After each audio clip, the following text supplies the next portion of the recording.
let's shift gears a little bit, because I also wanted to talk to you because I am somebody who, I won't say I was completely ignorant or completely lost at the fervor around this, but this is a complete shift. Let's talk about Gamer Girl. Oh, Gamer Girl. Okay, here we go.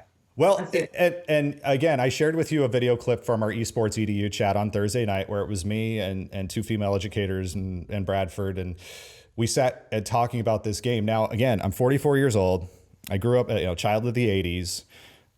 My first instance when I saw it, well, first off, we're gonna play the trailer right now, and then we'll reflect on it. So here's the trailer. Peggy 18.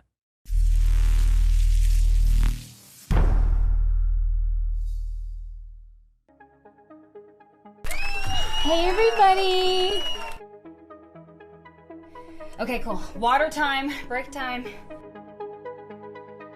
All that junk has been taken out my stream. Oh, come on. No. Moderator, what do I do? Like, do I answer it?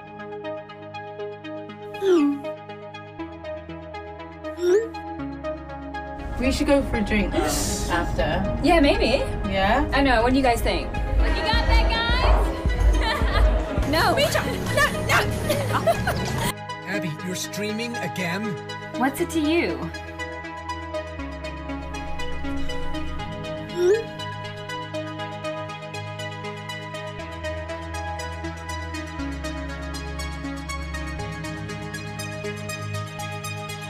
Just gonna make sure he's okay.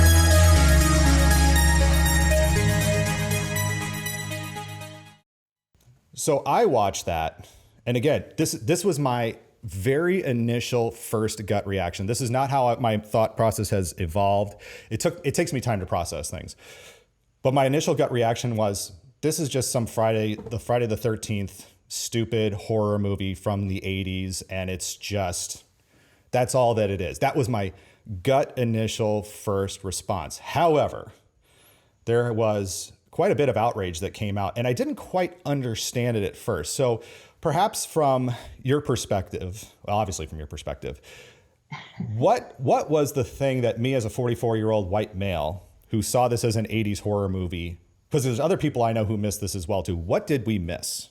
Because we were conditioned that this is just, like I said, this seemed like a genre of something that we've seen before, but what did we miss? Well, I mean, multiple things, I would say.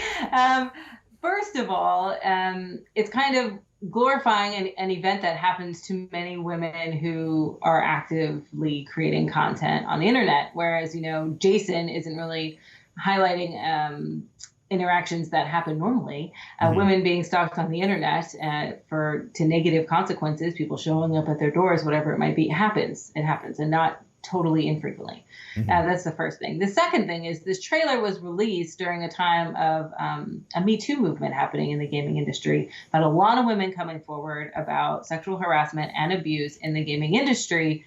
And then members of the gaming industry released this game where you can harass or stalk or murder. I don't even know exactly what happens in this game. And they say, oh, it's an educational tool. And you talk about whatever the opposite of reading the room is, that's what that is. Yeah. Go ahead. Sorry. You were taking a breath. Yes. I have so many feelings about it. So those are the first two off the bat. And originally, my original concern was about kind of a uses and gratifications perspective, or a cultivation perspective, that this is giving individuals who are interested in stalking women on the internet kind of a way to live out those dreams, so to say. Now, if you go to the research and you look at cultivation effects, they're generally hit or miss. It's not necessarily one piece of media is going to cultivate some kind of behavior in the real world. But again, if we're having a time in history where women are saying, men are mistreating us and men stalk us and this, that, and the other thing, why are we creating a game that glorifies that action, so to say? Yeah, and as I agree, again, it took time for me to process. Please don't think that what I said as my original statement is how I've ended up. Yeah. But the going into looking at the research, this game was developed by an all-male group, and we can't tell if there was any consulting that even took place on this. And the question I sent you yesterday is, how did this get through checks and people are just like, sign off on it. How did it even get this far? But then I have to remember, Riot Games has had its very public internal issues. Ubisoft had its real recent, very public issues. It's people are there. I think what's happening right now is all the dirty laundry is coming out in the gaming industry, like all of it. And it's because we have all this hyper-focused attention on it, where people who maybe weren't engaged in it before are now looking at it going, well, wait a second, why is this okay? Or why is this way? And it's this frat boy culture. I know that there's good fraternities out there. Okay, God, I'm using it as a generic, again, stereotype. I shouldn't do that, but looking at this culture the way that it is, and really, I'm pleased to see that these things are coming out, because, again, first gut response for me was, okay, I'm not even going to consider, this is like a movie I would never see in a million years. It didn't register with me the depth that this truly is damaging, because, as you said, Jason isn't running around all in all of these towns out to murder teenagers who can't seem to get in a car and drive away from the pond. They stick around. But it is oh my gosh, this first of all, it looks real. It looks like the interaction, it's an actress. It's not, this isn't even GTA 5 where it's computer generated characters. But again, the question I raised at Esports EDU chat is, where's the line? Because GTA 5, while still depicting women in these instances as prostitutes or pole dancers or having, damsel in distress, roles, where is the line then? Because if GTA 5 is socially acceptable to some degree, in a lot of places it is, much more than this game was. I mean, the people who are calling out this game are the same people who are talking about, when GTA 5 got announced for the Xbox X, they're like, oh, we're gonna have the same game over again. They weren't saying like, wait a second, why are we still playing this game? Yeah. I mean, the difference for me is that GTA has always been a storyline about a person who is living a life of crime, right? Mm-hmm. This is a story directly about a streamer and her mod, which is also kind of strange, because usually your relationships with your mods, with your moderators, are people that you know and people that you trust. And I feel like you wouldn't have this weird kind of relationship that they're portraying in the trailer. It seems more like a relationship between a streamer and a viewer. Mm-hmm. And that's the focus of the storyline, right? That there's this relationship and the viewer has some kind of control over what the streamer does. And it's just crossing a boundary that's a little too close to reality. If you're living a life of crime in GTA, I guess that is probably also your reality too. I don't know if you're hanging out in strip clubs and I don't know. No, I like to drive. I love to drive really fast in the game. I do like that too.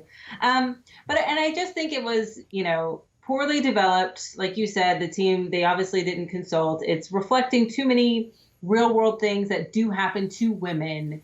And it's just ew. Like when I saw the trailer, my initial thought was, it was like, also all female streamers don't wear short shorts and like crouch in front of the camera, which is like the first thing you see in the first 3 seconds of the trailer. And it's like, give me a break.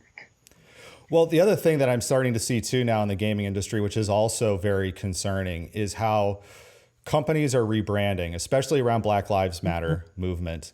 There's been and again, with the Me Too movement in the gaming industry and Gamergate, there's been a huge rebranding by some of these companies where it seems like they're talking a good game about, oh, we're going to, like one company, an example that had a huge New York Times spread, XSET, which was set up by some former FaZe Clan executives. And they said, hey, we're going to talk about Black Lives Matter and we're going to promote, LGBTQ and we're going to do all, environmental issues. I mean, literally it went down like the list of social justice. Checkbox, checkbox, checkbox. And I go into their Discord. Their Discord is freely open. Anybody can go into it. Not one channel dedicated to any of those topics. Not, I bring up the issue of, hey, your memes channel is a wreck. Like, where are your mods? And the response that I got was, well, this is a Discord. Like, that answered all of, the questions. What are we now also seeing issues of performative allyship where companies are starting to align themselves with people, or even worse, virtue signaling by just saying, hey, here's our new mission statement, but not actually doing any of these things? Yeah. And that's always been the case. I mean, that's always existed, and it's terrible, and people need to make actual tangible change. And my friend and my colleague, Tanya DePass, she talks about this on Twitter a lot, where it's like, we'll see in a month who's still talking about Black Lives Matter. We'll see who in a month is hiring a more diverse workplace or not. And if they're not, I mean, I think we as consumers need to take notice of that and decide, where our loyalties are going to lie. I personally want to support businesses who don't have performative allyship, who are making a change to make the world a better place. I know that all of these Me Too things that are coming out, some companies are responding in better ways than others, and people notice that. And how is an organization that you're a part of, like Take This, doing anything? And I don't, and pardon me if you're not, and I'm not trying to set you up, but is Take This doing anything to highlight those companies, or are there companies that you look at and you go, you know what, this is one that I would say is probably doing it the best way as an example in this time, especially? I don't know if I can speak to one particular company that's doing the best. I would say at Take This, I know we've had a lot of discussions about how we as an organization can do better, how we can highlight diverse voices, and how we can bring more opinions to the table in terms of our who we hire, in terms of who is writing for us, and that sort of thing. But our eyes are everywhere, so we'll see how it plays out.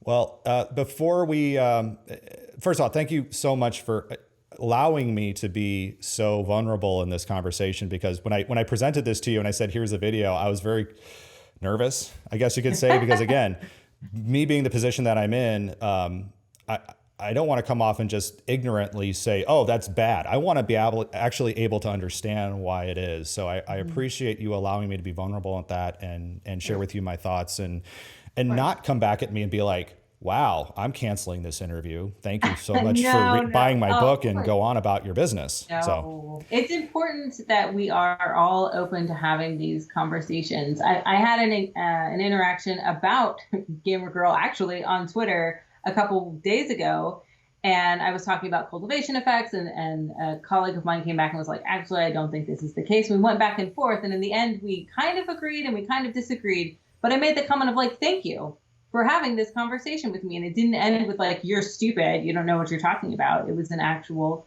discourse, and that's what we should be doing. So yeah, that's what we're having. It's great.